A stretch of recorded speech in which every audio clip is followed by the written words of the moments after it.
ನಮಸ್ತೆ ಸ್ನೇಹಿತರೆ, ನಾನು ನಿಮ್ಮ ಗೀತಾ ರಶ್ಮಿ.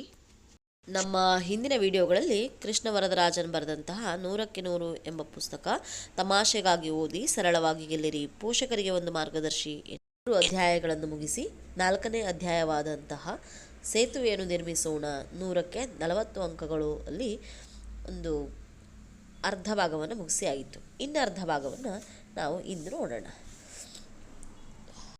ನಮ್ಮ ಓದಿನ ಮೇಲೆ ಪೋಷಕರು ಆಸೆ ತೋರದಿರುವುದನ್ನು ತೊಡೆದು ಹಾಕಬೇಕು. ಮಕ್ಕಳು ಉತ್ಸಾಹದಿಂದ ಓದಿನಲ್ಲಿ ಮಗ್ನರಾಗಿರುವಾಗ ನಾವು ಜೋರಾಗಿ ಟಿವಿ ಆನ್ ಮಾಡಿ ನೋಡುವುದು ಅಥವಾ ಯಾರೊಡನೆಯೋ ಹರಟೆ ಹೊಡೆಯುವುದು ಇತ್ಯಾದಿ ಮಕ್ಕಳ ಗಮನಕ್ಕೆ ಬಂದಾಗ ತಮ್ಮ ಓದಿನಲ್ಲಿ ತಂದೆ ತಾಯರಿಗೆ ಅಕ್ಕರೆ ಇಲ್ಲ, ಬೇಕಂತಲೇ ತಮ್ಮ ಓದಿಗೆ ಅಡ್ಡಿಪಡಿಸುತ್ತಿದ್ದಾರೆ ಎಂದು ತಿಳಿದುಕೊಂಡು ಬಿಡುತ್ತಾರೆ. ಮನೆಯ ಕೆಲಸವನ್ನೆಲ್ಲ ಮುಗಿಸಿ ಒಂದು ಟಿವಿ ಸೀರಿಯಲ್ ನೋಡುವುದು ತಪ್ಪಾ? ಮಕ್ಕಳು ಹೀಗೆ ಹೇಳುವುದು ಸರಿನಾ ಎಂದು ಪೋಷಕರು ತಮ್ಮ ಕಳವಳವನ್ನು ಹೇಳಿಕೊಳ್ಳುತ್ತಾರೆ. ಇದು ಸರಿಯಲ್ಲ ಎಂದು ನಾವು ಮನಸ್ಸಿನಲ್ಲಿ ಅಂದುಕೊಂಡರೂ ಸಹ ಮಕ್ಕಳ ಒಳಿತಿಗಾಗಿ ನಾವು ಟಿವಿ ನೋಡುವುದನ್ನು ಸ್ವಲ್ಪ ಕಡಿಮೆ ಮಾಡಿಕೊಳ್ಳಬೇಕು. ಹಾಗಾಗಿ ಸೀರಿಯಲ್ ನೋಡಲೇಬೇಕೆಂದೆನಿಸಿದರೆ ಕಡಿಮೆ ಶಬ್ದವನ್ನಿಟ್ಟುಕೊಂಡು ನೋಡಬೇಕು. ಇನ್ನು ನಾವು ನಮ್ಮ ಸ್ನೇಹಿತರ ಜೊತೆಯೇ ಅಥವಾ ಪಕ್ಕದ ಮನೆಯವರ ಜೊತೆಯೇ ಹರಟೆ ಹೊಡೆಯಬೇಕೆನಿಸಿದಾಗ ಮಕ್ಕಳ ಓದಿಗೆ ತೊಂದರೆ ಆಗದಂತೆ ಬೇರೆ ಎಲ್ಲಿಯಾದರೂ ಹೊರಗೆ ಹೋಗಿ ಮನಬಂದಷ್ಟು ಹರಟೆ ಹೊಡೆಯಬೇಕು. ಓದುತ್ತಿರುವಾಗ ಮನೆಗೆಲಸ ಮಾಡಿಸಬಾರದು. ಒಂದು ಕೆಲಸ ಮಾಡುತ್ತಿರುವಾಗ ಅದಕ್ಕೆ ಅಡ್ಡಿಯಾದರೆ ನಮಗೆ ಕೋಪ ಮತ್ತು ನಿರುತ್ಸಾಹ ಎರಡೂ ಬರುತ್ತದೆ. ಆದರೆ ಒಂದು ಕೆಲಸವನ್ನು ಕಾರಣವಾಗಿಟ್ಟುಕೊಂಡು ಮಾಡಬೇಕಾದ ಇನ್ನೊಂದು ಕೆಲಸವನ್ನು ಮಾಡದೇ ಇರುವುದು ಸರಿಯಲ್ಲ, ಅದು ತಪ್ಪು. ಸಾಮಾನ್ಯವಾಗಿ ಮಕ್ಕಳು ಓದುತ್ತಿರುವಾಗ ಅವರಿಗೆ ಮನೆಗೆಲಸ ಹೇಳಿದರೆ ಅವರು ಅದನ್ನು ತಿರಸ್ಕರಿಸುವುದು ಸಹಜ. ಅವರಿಗೆ ಮನೆಗೆಲಸ ಹೇಳಿದರೆ ಅವರು ಅದನ್ನು ತಿರಸ್ಕರಿಸುವುದು ಸಹಜ. ಆದರೆ ಪೋಷಕರು ಯಾವ ನಿಬಂಧನೆಗಳನ್ನು ಮಕ್ಕಳ ಮೇಲೆ ಹೇರದೆ ದೈನ್ಯದಿಂದ ಅವರ ಸಹಾಯ ಕೇಳಬೇಕು. ಸಹಾಯವಾದ ನಂತರ ಅವರಿಗೆ ಧನ್ಯವಾದ ಹೇಳಬೇಕು. ಮನೆಗೆಲಸ ಜಾಸ್ತಿ ಇದ್ದಾಗ ಮನೆಯ ಇತರ ಸದಸ್ಯರೊಡನೆ ಅದನ್ನು ಹಂಚಿಕೊಳ್ಳಬೇಕು. ಹೀಗೆ ಮಕ್ಕಳಿಂದ ಮನೆಗೆಲಸ ಹೇಗೆ ತೆಗೆಯಬೇಕೆಂಬ ಗುಟ್ಟನ್ನು ತಿಳಿದುಕೊಳ್ಳಬೇಕು. ಆಗ ಮಕ್ಕಳು ನಾವು ಹೇಳಿದ ಕೆಲಸವನ್ನು ಗೊಣಗಿಕೊಳ್ಳದೆ ಮಾಡುತ್ತಾರೆ. ನಮ್ಮ ಆಸೆ ಇಚ್ಛೆಗಳಿಗೆ ತಡೆ ಹಾಕಬಾರ್ದು. ಶಾಲಾ ಕಾಲೇಜುಗಳಿಗೆ ರಜೆ ಬಂದರೆ ಸಾಕು, ಹುಡುಗರಿಗೆ ಕ್ರಿಕೆಟ್ ಆಡುವ ಹುಚ್ಚು. ಏನೋ ರಜಾ ಸಿಕ್ಕಿದ ತಕ್ಷಣ ಏನೋ ಸುಳ್ಳು ಹೇಳಿ ಹೊರಟು ಬಿಟ್ಟೆಯಾ ಕ್ರಿಕೆಟ್ ಆಡೋದಕ್ಕೆ, ಯಾವಾಗಲೂ ಕ್ರಿಕೆಟ್ ಎಂದು ಪೋಷಕರು ಮಕ್ಕಳನ್ನು ಗದರಿಸುತ್ತಾರೆ. ಆದರೆ ತಂದೆ ತಾಯಿಯರು ನಾವು ಗಮನ ಕೊಡಬೇಕಾದ ಅಂಶವೆಂದರೆ ಓದಿನ ಜೊತೆಗೆ ಕ್ರೀಡೆ ಮತ್ತು ಹವ್ಯಾಸಗಳು ಮಕ್ಕಳಿಗೆ ಮುಖ್ಯ. ಇದರಿಂದಲೇ ಅವರ ವೈಯಕ್ತಿಕ, ಮಾನಸಿಕ ಮತ್ತು ದೈಹಿಕ ಬೆಳವಣಿಗೆ ಸಾಧ್ಯ. ಮಕ್ಕಳಿಗೆ ಯಾವುದೋ ಒಂದು ವಿಷಯದಲ್ಲಿ ಸಾಮರ್ಥ್ಯ ಮತ್ತು ಯೋಗ್ಯತೆ ಇರುತ್ತದೆ. ಉದಾಹರಣೆಗೆ ಅವರು ಚೆನ್ನಾಗಿ ಹಾಡಬಹುದು, ಪೇಂಟಿಂಗ್ ಮಾಡಬಹುದು, ನಟನೆ ಮಾಡಬಹುದು ಇತ್ಯಾದಿ. ಇದನ್ನೆಲ್ಲ ಪೋಷಕರು ತುಚ್ಛ ಎಂದು ಪರಿಗಣಿಸಬಾರದು. ಇದನ್ನೇ ಮಕ್ಕಳು ಮನಸ್ಸಿಗೆ ಹಚ್ಚಿಕೊಂಡು ಕೊರಗುತ್ತಾರೆ. ಹೀಗಾಗಿ ಮಕ್ಕಳು ಮನೆಯಲ್ಲಿ ಓದುತ್ತಿದ್ದರೂ ಅವರ ಮನಸ್ಸೆಲ್ಲ ಕ್ರಿಕೆಟ್ ಮೇಲೇ ಇರುತ್ತದೆ. ಆದ್ದರಿಂದ ಅವರನ್ನು ಮನೆಯಲ್ಲೇ ಕಟ್ಟಿ ಹಾಕಿದರೆ ಯಾವ ಪ್ರಯೋಜನವೂ ಇಲ್ಲ. ಇದಕ್ಕೆ ಬದಲಾಗಿ ಆಟವಾಡಿದ ಮೇಲೆ ಮನೆಗೆ ಬಂದು ಓದಿಕೋ ಅಥವಾ ಮೊದಲು ಓದಿಕೋ ನಂತರ ಆಟಕ್ಕೆ ಹೋಗು ಎಂದು ಹೇಳಬಹುದು. ಪ್ರತಿಯೊಂದಕ್ಕೂ ಬುದ್ಧಿವಾದ ಹೇಳುತ್ತಿರಬಾರದು. ಮಕ್ಕಳು ಒಳ್ಳೆಯ ದಾರಿಯಲ್ಲಿ ನಡೆಯಲು ಪೋಷಕರ ಮಾರ್ಗದರ್ಶನ ಅವಶ್ಯಕವೇ. ಆದರೆ ಜೀವನವೆಂಬ ಪಯಣದಲ್ಲಿ ಕೆಲವು ವಿಷಯಗಳಲ್ಲಿ ಮಕ್ಕಳೇ ಸ್ವತಃ ದಾರಿ ಕಂಡುಕೊಳ್ಳುವುದು ಉಚಿತ.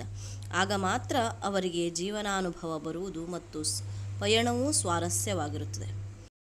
ಹಾಗೆ ಮಾಡದೆ ಅವರನ್ನು ಪಯಣಿಸಲೇಬೇಡ ಎಂದು ಕಟ್ಟುಪಾಡು ಹಾಕಿದರೆ ಅವರು ಕಲಿಯುವುದು ಯಾವಾಗ? ಹೊಟ್ಟೆ ತುಂಬಿದವನಿಗೆ ಅನ್ನ ಬಡಿಸಬಾರದು ಎಂಬ ಉಕ್ತಿ ಇದೆ. ಯಾಕೆಂದರೆ ನಾವು ಬಡಿಸುವ ಊಟವನ್ನು ಅವನು ಪೂರ್ತಿಯಾಗಿ ಸವಿಯಲಾರ. ಹಸಿದವನಿಗೆ ಬಡಿಸಿದರೆ ಮಾತ್ರ ಅದು ಸಾರ್ಥಕವೆನಿಸಿಕೊಳ್ಳುತ್ತದೆ. ಮಕ್ಕಳ ಕರ್ತವ್ಯದಲ್ಲಿ ಲೋಪವಾದರೆ ಅವರಿಗೆ ತಿಳಿ ಹೇಳುವುದು ಅವಶ್ಯಕ. ಆದರೆ ಒಂದು ಮಾತನ್ನು ಅರ್ಥ ಮಾಡಿಕೊಳ್ಳಬೇಕು. ಇಂದಿನ ಮಕ್ಕಳು ಬುದ್ಧಿವಾದವನ್ನು ಸಂಪೂರ್ಣವಾಗಿ ತಿರಸ್ಕರಿಸುವುದಿಲ್ಲ. ಆದರೆ ನಾವು ಸರಿಯಾದ ರೀತಿಯಲ್ಲಿ ಹೇಳದೆ ಅಧಿಕಾರಯುತವಾಗಿ ಹೇಳಿದರೆ ಮಾತ್ರ ತಿರಸ್ಕರಿಸುತ್ತಾರೆ. ಹಾಗೆಯೇ ಪದೇ ಪದೇ ಅವರಿಗೆ ಬುದ್ಧಿವಾದ ಹೇಳುವುದು ಹಿಡಿಸುವುದಿಲ್ಲ. ನಮ್ಮಲ್ಲೇ ಏನೋ ದೋಷವಿದೆ ಎಂದು ಪರಿಗಣಿಸುತ್ತಾರೆ. ಮಕ್ಕಳು ತಪ್ಪು ಮಾಡಿದೊಡನೆ ಅವರನ್ನು ತಕ್ಷಣ ತಿದ್ದಲು ಪ್ರಯತ್ನಿಸಬಾರದು. ಬದಲಾಗಿ ಅವರು ಬಿಡುವಿದ್ದಾಗ ಅವರನ್ನು ಹತ್ತಿರ ಕರೆದು ಪ್ರೀತಿಯಿಂದ ಮೈದಡವಿ ಸಮಾಧಾನ ಹೇಳಲು ಪ್ರಯತ್ನಿಸಬೇಕು. ಯಾಕೆಂದರೆ ಆ ರೀತಿ ಮಾಡಿದಾಗಲೇ ಅವರಿಗೆ ತಮ್ಮ ತಪ್ಪಿನ ಅರಿವಾಗುವುದು. ತಂದೆ ತಾಯಿಯರನ್ನು ಉಲ್ಲೇಖಿಸಿ ಬೆದರಿಸಬಾರದು. ನನ್ನ ಮಾತನ್ನು ನೀನು ಕೇಳುವುದಿಲ್ಲ, ಇರು ನಿನ್ನ ಅಪ್ಪ ಬರಲಿ, ಅವರ ಕೈಲಿಂದ ಏಟು ಬಿಟ್ಟರೇನೆ ನಿನಗೆ ಬುದ್ಧಿ ಬರುತ್ತೆ ಎಂದು ಅನೇಕ ಪೋಷಕರು ಮಕ್ಕಳನ್ನು ಬೆದರಿಸುತ್ತಾರೆ. ಅಂದರೆ ಮಕ್ಕಳಿಗೆ ತಂದೆ ಎಂದರೆ ಭಯ ತಲ್ಲಣ. ಹೀಗೆ ಮಕ್ಕಳು ಯಾರನ್ನು ಕಂಡರೆ ಭಯಪಡುತ್ತಾರೋ ಅವರ ಮನಸ್ಸಿನಲ್ಲಿ ಆ ವ್ಯಕ್ತಿ ಕೊನೆಯವರೆಗೂ ಗುಮ್ಮನಾಗಿಯೇ ಕಾಣುತ್ತಾನೆ. ಮಕ್ಕಳಿಗೆ ಕೆಲವು ಸಮಯದಲ್ಲಿ ಮನೆಯಲ್ಲಿ ಅಪ್ಪ ಮತ್ತು ಶಾಲೆಯಲ್ಲಿ ಉಪಾಧ್ಯಾಯರು ಗುಮ್ಮಂದಿರಾಗಿ ಕಾಣುತ್ತಾರೆ. ಆದ್ದರಿಂದ ದಯವಿಟ್ಟು ನಾನು ಹೇಳಿದರೆ ನೀನು ಕೇಳಲ್ಲ ಎಂದು ಮಾತ್ರ ಮಕ್ಕಳಿಗೆ ಹೇಳಬಾರದು. ತಂದೆಯರನ್ನು ತಾಯಿಯರನ್ನು ಗುಮ್ಮನಾಗಿಸಬಾರದು. ಇನ್ನೊಂದು ವಿಷಯವೆಂದರೆ ಇದು ಮಕ್ಕಳಲ್ಲಿ ಮನೋರೋಗವನ್ನುಂಟು ಮಾಡುತ್ತದೆ. ಅವರು ತಮ್ಮ ತಂದೆ ತಾಯಿಯರ ಜೊತೆ ಬೆರೆಯದೆ ಆದಷ್ಟು ಅವರಿಂದ ದೂರವಿರಲು ಪ್ರಯತ್ನಿಸುತ್ತಾರೆ. ಅವರಿಗೆ ಮರ್ಯಾದೆ ಕೊಡುವುದಿಲ್ಲ ಮತ್ತು ಅವರ ಯಾವ ಮಾತನ್ನು ಕೇಳುವುದಿಲ್ಲ. ಇತರರೊಡನೆ ಹೋಲಿಕೆ ಮಾಡಬಾರದು. ಓದಿನ ವಿಷಯದಲ್ಲಾಗಲಿ ಅಥವಾ ಇನ್ಯಾವುದೇ ವಿಷಯಗಳಲ್ಲಾಗಲಿ ಪೋಷಕರು ತಮ್ಮ ಮಕ್ಕಳನ್ನು ತಮ್ಮ ಸ್ನೇಹಿತರ, ಬಂಧುಗಳ, ಅಕ್ಕಪಕ್ಕದವರ ಮಕ್ಕಳ ಜೊತೆ ಹೋಲಿಸುವುದು ಸರ್ವೇ ಸಾಮಾನ್ಯ.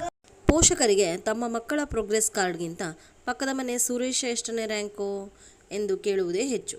ಒಂದು ಪಕ್ಷ ತನ್ನ ಮಗ ಇತರ ವಿದ್ಯಾರ್ಥಿಗಳಿಗಿಂತ ಕಡಿಮೆ ಮಾರ್ಕ್ಸ್ ತೆಗೆದಿದ್ದಾನೆ ಎಂದು ತಿಳಿದಾಗ ಪ್ರಪಂಚವೇ ಮುಗಿಯಿತು ಎಂದು ಮಗನ ಜನ್ಮ ಜಾಲಾಡಿಬಿಡುತ್ತಾರೆ. ಆದರೆ ಮಕ್ಕಳು ಯಾವಾಗಲೂ ತಮ್ಮನ್ನು ಇತರ ವಿದ್ಯಾರ್ಥಿಗಳ ಜೊತೆ ಹೋಲಿಸುವುದನ್ನು ಇಷ್ಟಪಡುವುದಿಲ್ಲ. ಹೀಗೆ ಮಾಡಿದರೆ ಆ ಚಿಕ್ಕ ವಯಸ್ಸಿನಲ್ಲೇ ತಮ್ಮಲ್ಲೇ ಜಿಗುಪ್ಸೆ ಪಟ್ಟುಕೊಳ್ಳುತ್ತಾರೆ. ಇದರಿಂದ ಮಕ್ಕಳಿಗೆ ತಂದೆ ತಾಯಿಯರ ಮೇಲೆ ಪ್ರೀತಿ ಕಡಿಮೆಯಾಗುತ್ತದೆ. ಹೋಲಿಕೆಯಿಂದ ಮಕ್ಕಳಲ್ಲಿ ಕೀಳಿರಿಮೆ ಉಂಟಾಗುತ್ತದೆ. ಆದ್ದರಿಂದ ಮಕ್ಕಳು ಮತ್ತು ನಮ್ಮ ನಡುವೆ ಒಂದು ತಡೆಗೋಡೆಯನ್ನು ನಿರ್ಮಿಸಿಕೊಳ್ಳಬಾರದು. ಪಕ್ಷಿಗಳು ಎಲ್ಲ ಒಂದೇ ಅನ್ನುವುದಾದರೆ ನವಿಲು ಬೇರೆ, ಕೋಗಿಲೆ ಬೇರೆ ಅಲ್ಲವೇ? ಗೈಸನ್ ಕಲ್ಚರ್. ಹೋಲಿಕೆ ಇರಬೇಕು ನಿಜ, ಆದರೆ ಅದು ಬೇರೆಯವರೊಡನೆ ಆಗಬಾರದು. ಅಂದರೆ ವ್ಯಕ್ತಿಗತವಾಗಿರಬೇಕು. ಒಬ್ಬ ವ್ಯಕ್ತಿ ಅವನನ್ನು ಅವನಿಗೇ ಹೋಲಿಸಿಕೊಳ್ಳಬೇಕು. ನಿನ್ನೆಯ ಪರಿಸ್ಥಿತಿಗಿಂತ ಇಂದು ನಾನು ಪ್ರಗತಿ ಹೊಂದಬೇಕೆಂಬ ಮನೋಭಾವವನ್ನು ಬೆಳೆಸಿಕೊಳ್ಳಬೇಕು. ಇದಕ್ಕೆ ಜಪಾನಿನಲ್ಲಿ ಗೈಸನ್ ಕಲ್ಚರ್ ಎನ್ನುತ್ತಾರೆ. ಇದರರ್ಥ ನಿರಂತರ ಅಭಿವೃದ್ಧಿ, ಕಾನ್ಸ್ಟಂಟ್ ಗ್ರೋತ್. ಅತಿಯಾದ ನಿರೀಕ್ಷೆ ಸಮಂಜಸವಲ್ಲ. ಹೋಲಿಕೆಗೂ ಮತ್ತು ಅತಿಯಾದ ನಿರೀಕ್ಷೆಗೂ ಹತ್ತಿರದ ಸಂಬಂಧವಿದೆ. ನಮ್ಮ ಮಕ್ಕಳ ನಿಜ ಸ್ಥಿತಿಯನ್ನು ಗಮನವಿಟ್ಟು ನೋಡಬೇಕು. ಒಂದೊಂದು ಮೆಟ್ಟಿಲು ಹತ್ತಿಯೇ ಮಾಡಿಗೆ ಹೋಗಬೇಕೇ ವಿನಃ ಒಂದೇ ನೆಗೆತಕ್ಕೆ ಅದು ಸಾಧ್ಯವಿಲ್ಲ. ನಾವು ಮಕ್ಕಳಲ್ಲಿ ಏನೋ ಒಂದು ಮಹತ್ತರವಾದ ನಿರೀಕ್ಷೆಯನ್ನು ಇಟ್ಟುಕೊಂಡಿದ್ದೀವಿ. ಅದಕ್ಕಾಗಿ ಎಲ್ಲ ಸಿದ್ಧತೆಗಳನ್ನು ಮಾಡಿಕೊಂಡಿದ್ದೇವೆ. ನಮ್ಮ ಮಕ್ಕಳನ್ನು ಹಂತ ಹಂತವಾಗಿ ಉಚ್ಛ್ರಾಯ ಸ್ಥಿತಿಗೆ ಕೊಂಡೊಯ್ಯಲು ಪ್ರಯತ್ನಿಸಬೇಕು. ಮೇಲೆ ಹೇಳಿದ ಎಲ್ಲ ವಿಷಯಗಳನ್ನು ಸಂಪೂರ್ಣವಾಗಿ ತಿಳಿದುಕೊಂಡಾಗ ಮಾತ್ರ ನಮ್ಮ ಮಕ್ಕಳು ನಮಗೆ ಹತ್ತಿರವಾಗುತ್ತಾರೆ. ನಾವು ಜ್ಞಾನಾರ್ಜನೆ ಮಾಡಿಕೊಳ್ಳುತ್ತಾ ಈ ನಿಟ್ಟಿನಲ್ಲಿ ಇತರರಿಗೆ ಸಹಾಯ ಹಸ್ತ ಚಾಚೋಣ.